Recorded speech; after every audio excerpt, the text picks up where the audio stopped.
Alrighty, well, I got a little bit of an update here. Hear how nice and smooth this runs? This is a 2005 Thomas built bus. It has a Cummins, what is it, the ISB, I believe, but it's the 24 valve 5.9. And it is factory mated to an Allison 2000 6-speed, and it is going to go into this. This is a 2010.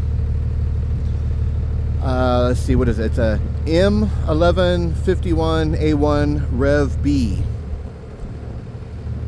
So this is the heaviest duty, I don't know if heaviest duty is the right word, heaviest capacity Humvee that's made.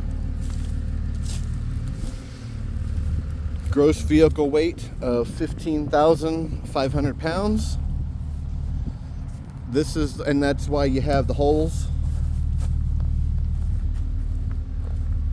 That's why you have the holes there, because that's where it was up armored, and then you see the plates over here. Armored plates were back there, blah blah blah. And yeah, and then it had the turret up there. So this is my next project, and this one is going to be even way more badass than my first one. So a lot of people like to go with the 1167. It has like all the same upgrades this does. I think it even had a turret as well, I believe. But the gross vehicle weight was, I believe, 13,000 pounds. So 10 1/4 less.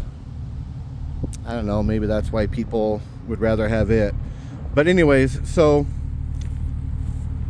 the engine and transmission out of this thing, oh, and I want to say too, the this thing is sat here because we moved from Idaho over to Montana, and I put all my stuff in my storage in here.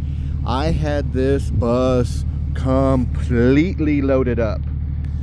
The gross vehicle weight is 33,000 pounds. And when I left McCall, Idaho, when you come down the mountain, there's a state way station that's like never manned, but it's always on. And so I got on that thing, and oh my gosh, it was 32,600 pounds. I was only 400 pounds under that weight. And anyways, so in my drive, I had one time where I went 5 hours straight, and another time where I went 6 hours straight, and this is over like a 2-day period. And I literally had it floored the whole time, because you know, you're going through mountains and all that kind of stuff. And I had that thing floored. Now I filled the filled it with diesel all the way up to the top of the filler there. And so that way, you know, okay, well, when you fill it back up again, it's really easy to get the exact amount of fuel that you use, because that little tiny bit in the filler neck, that's like nothing. Like you're right there, super accurate. And so that 5 hours straight with having my foot smashed all the way down, and then like on that 6 hour trip, I think I lifted up once or twice, because there was a really long downhill, but then it like curved, and so I didn't want to get too much speed and then you know, be having to, you know, go on a curve.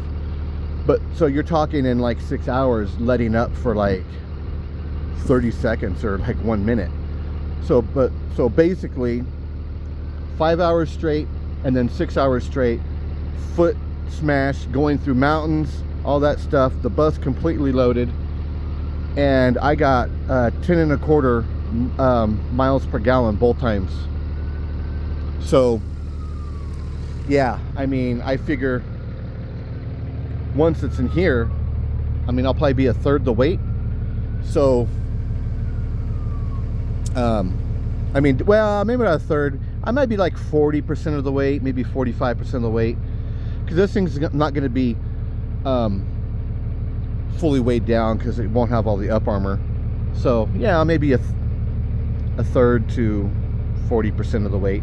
So I mean, really, I mean, I should probably be getting, I mean, I figure I got to be getting at least 16 or 17 miles a gallon. But anyways, we'll find out when the time comes. But yeah, so this bus sat for a whole year, actually a little over a year after we moved, and this is the first time I started it, because I'm going to be moving it over there out of the way.